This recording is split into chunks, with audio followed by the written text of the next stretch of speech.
Hey, how you doing? I'm the Bastard Shadowbook.Tony, this vegan stuff, and I'm here to talk about the best book that I read last month, in the month of December. Now, if you're new around these parts, the reason why I do this video in the middle of the month instead of at the beginning is because I really like to let the books ruminate, to let them settle, to actually think of them, and rather than just get caught up in the hype of just finishing a book, of actually going, okay, does this book actually last a bit longer? Am I still thinking of it after a couple of weeks, all this?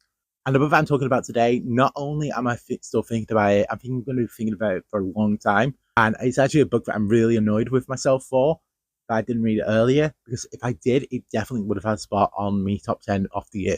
The book is Knife by Salman Rushdie, Meditations on an Attempted Unaliving. If you don't know who Salman Rushdie is, he's an incredible author, probably one of the best of the last 40 years. And he's most known because of the aftermath of his book, The Satanic Verses.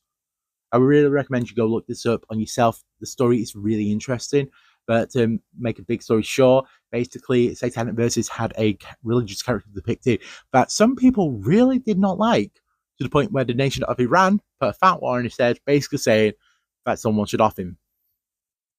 He had severe police protection going for decades, everything like this.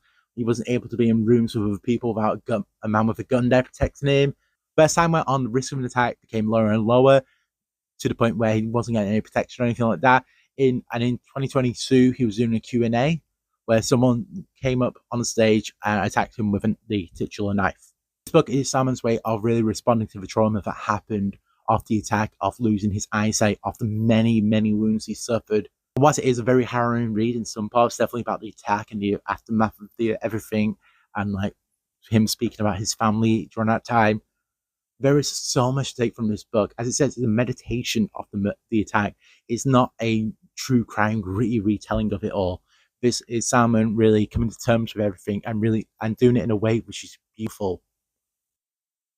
He talks about a lot of like what the price was that he paid for the art that he made and everything like that, and was it worth it? Was standing up for his beliefs, his art, worth the attack that happened?